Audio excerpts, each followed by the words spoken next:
Hello, hello, everyone. Welcome to Mistakes Were Made. We are here at the dining room table and we are about to do our final budget recap. It is going to cover December 16th through the 31st, the last pay period of the year. Wow.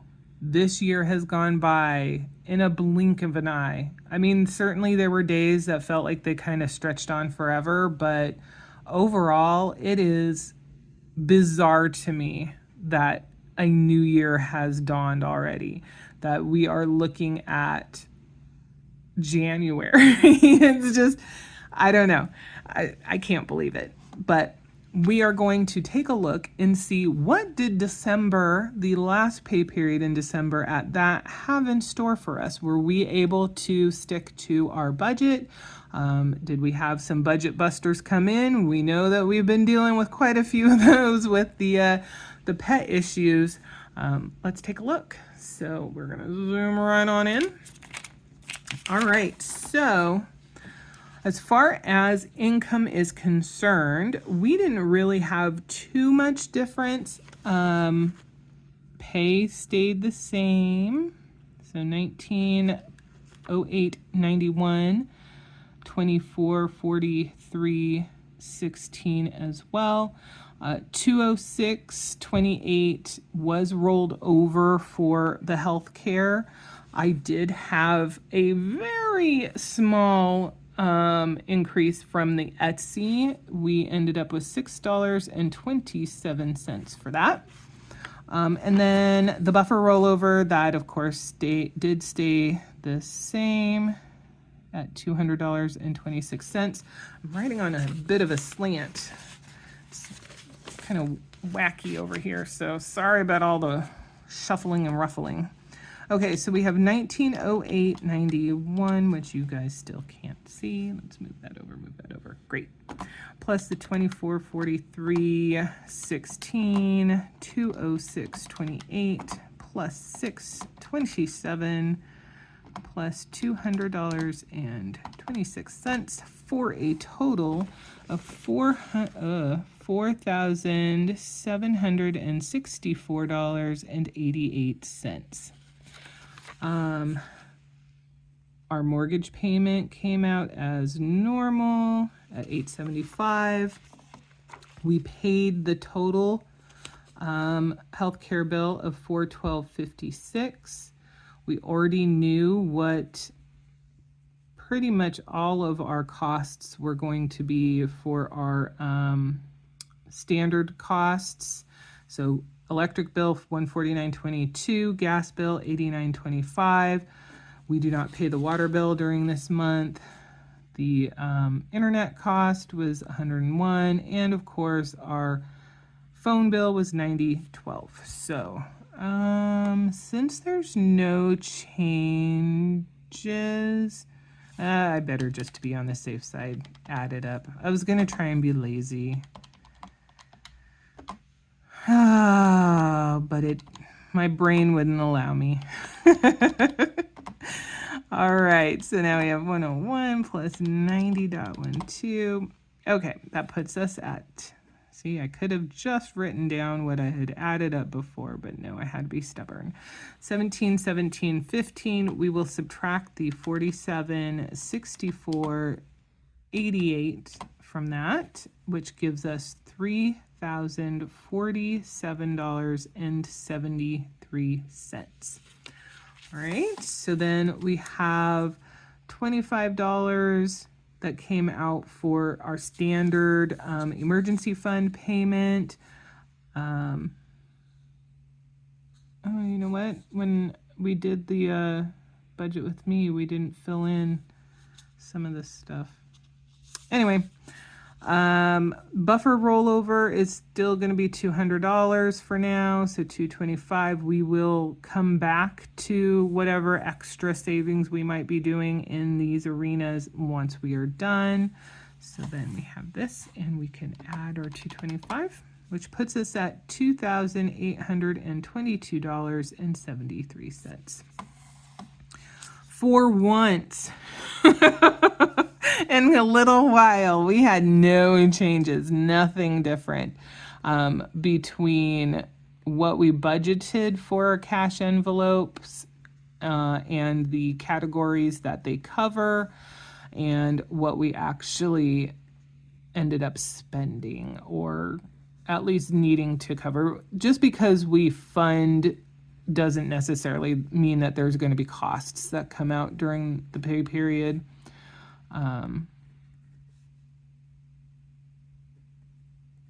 We did have an appointment for our black lab.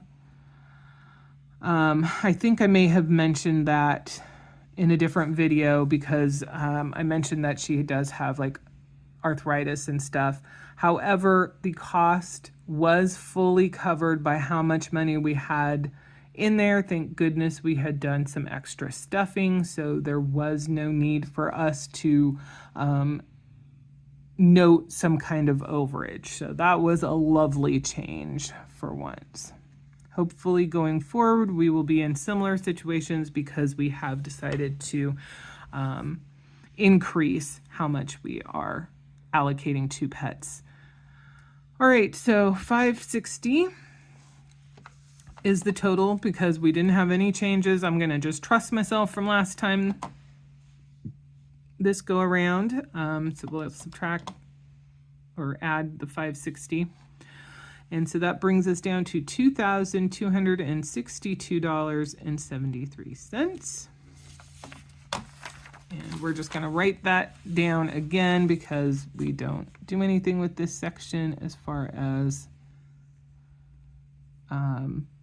standard debt payments, though we did, when we were doing our end of the process thing, we had hoped that we would be able to do an extra payment of $2,000 to the car loan, and of course we didn't write it down.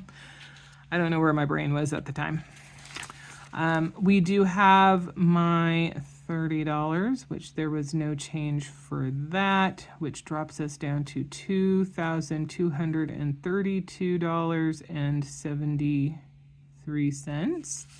And then the last $100 going to yard cleanup for now was also put in place. And so that drops that down to $2,132.73. Okay, so we actually stayed pretty close to what our expected cost would be. We had that very minor increase from the Etsy sales. So that really accounts for the entirety of any differences. And so I am happy to say that yes, we essentially followed our same goal, our same plan. We did make a $2,000 payment to the car loan. So I'll put that over there. I'll just write car loan. We also put an additional $50 to the job loss savings.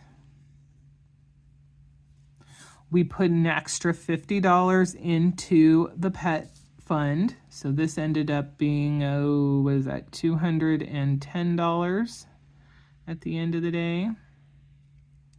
So we'll just put a little line through that.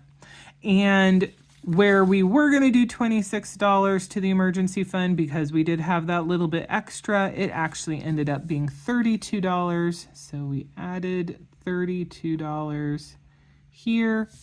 And then, of course, our 73 cents is part of the buffer rollover. So that is the end of 2024 as far as budget is concerned. This is the last recap we're doing of our budget sheets for the year. Let's scroll or zoom out just a little bit. That said, we do still have the kind of overall review that I like to do each month, at the end of each month. Let's see, is that annoying to look that close? I think we should be okay. So December debt reduction, we are looking at what Mr. M's car loan was prior to any payments that, well, not prior to any payments that we made. This covers the payments made during the first pay period. We didn't talk about what he was starting out at during that time, simply because stuff was in flux. We actually discussed this past pay period, the end result dollar amount. So we were at $13,673.35 at the beginning of the month. We ended at $12,710.04 for a difference of $963.31. Now, if you remember, we did do a $600 payment as an extra principal payment at the end of the pay period. Mr. M did his standard $400 payment. That's what he pays every month. And there was a $36.69 interest amount that was applied, which is why we don't just see it being a flat $1,000 difference. Now, as far as this pay period is concerned, we started, as we said here, at $12,710.04, and we ended at $10,710.04. So that $2,000 that we paid as a principal only payment did affect it in full. We will see whether this $36.69 is reduced, since we very specifically did make the payments as principal only. The timing of when we made these two payments were both after his actual payment date, so they weren't available to affect this dollar amount yet, but it should hopefully be changing when we go into January. Then we've got kind of the update on, our forward-looking situation. So the job loss cushion as of 12/31/2024. PTO, we are calculating at $88,080. This is not up very much from last month, and that's because I took 2 vacation days for the Christmas, during the Christmas week. And so that didn't quite wipe out the amount of PTO that I accrue for the month, but it took probably like 99% of it. So there was still a little bit, and that's why it went up a smidge. Severance, $4,292. And most importantly is the amount that we have saved, which is $15,881.34, for a total of, I'm trying to hide stuff here, it's not very easy, of $28,253.34. This is our cushion for when my job goes away.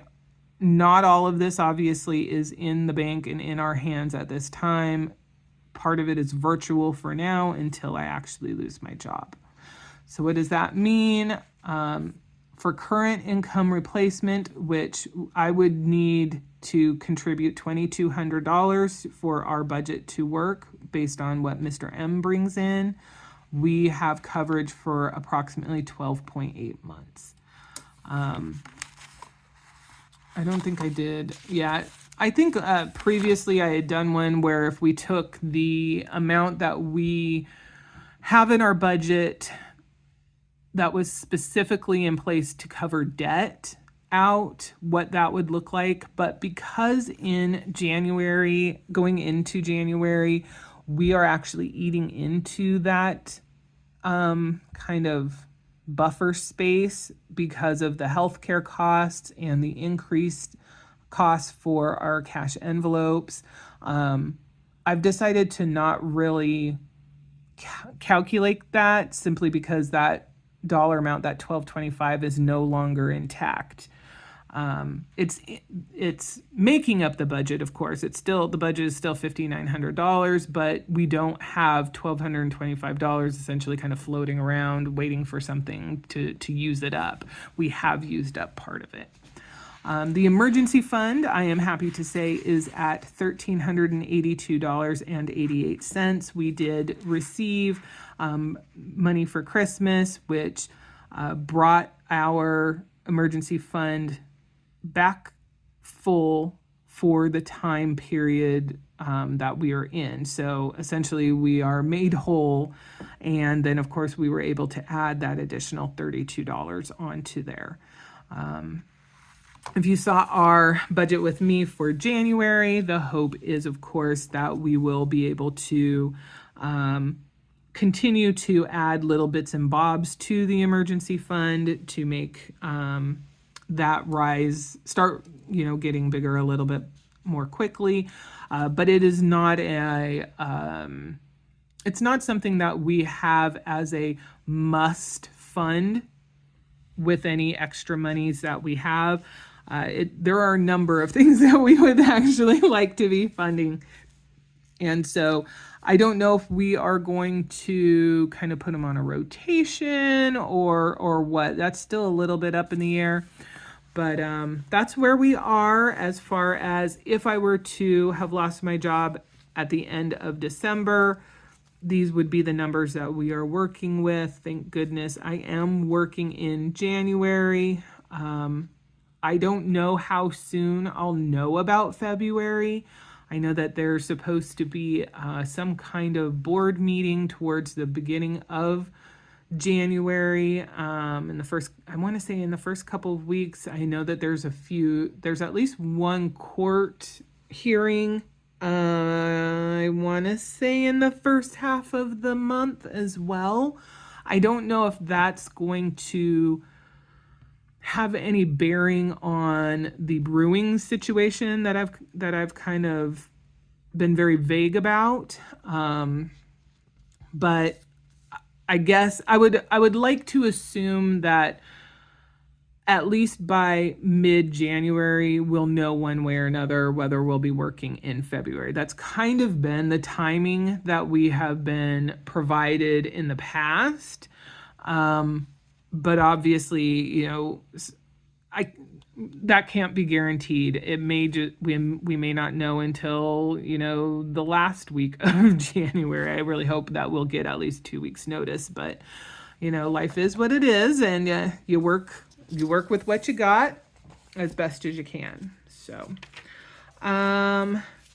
let's see. I did want to cover one other thing as well. So, YouTube revenue. As some of you know, in November, all of you wonderful, wonderful folks who subscribed put me in the position where I could officially monetize the channel. I do want to reiterate, my goal with this channel is not to make it specifically for income or revenue or anything like that, but I am going to, take advantage of any income that we might be able to generate, just, passively and whatever. So I thought it might be interesting to know, what we have managed to earn, especially since it's been such a small period of time. We are a very small channel, especially, if you compare us to other channels that are monetized and things like that. And so I thought it might be interesting. So we were approved, and monetization started November 18th. And in November, for that small time period, we earned from watch ads $7.71. Now, because the rules for YouTube is they will not pay you out the same month that you made the income. It will get paid out the next month, but you also have to have earned at least $100. So December, obviously, we did not get any kind of YouTube payment because we only had $7.71. December is still showing as ongoing. When I wrote these numbers down, we have $53.66 worth of income, which did include a super thanks. I wrote super chat, but it was a super thanks gift from Anne for $20, which was very, very unexpected, very appreciated. Thank you very much.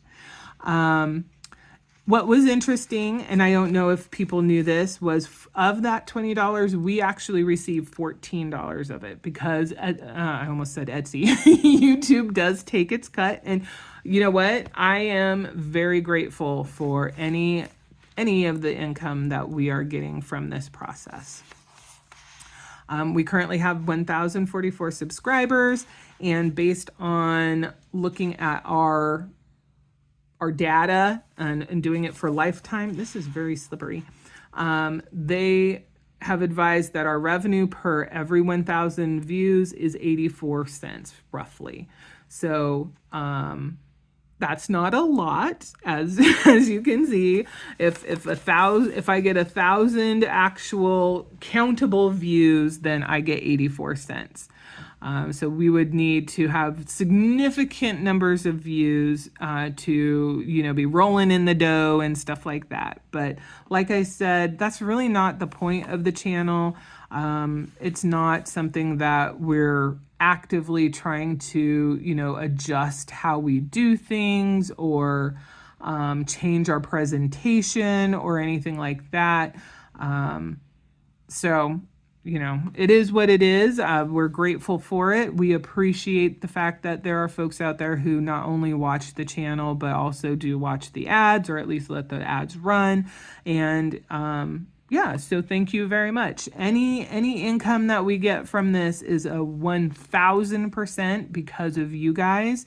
And so we will be very, very grateful because we couldn't do it without you. All right, so that is it. That is the last info for 2024, at least at this point. I might think of something else and throw a video together, but I doubt it. It's been a very interesting year, but it's been a very gratifying year. And I think one of the next videos that we will do will be a very short kind of year review.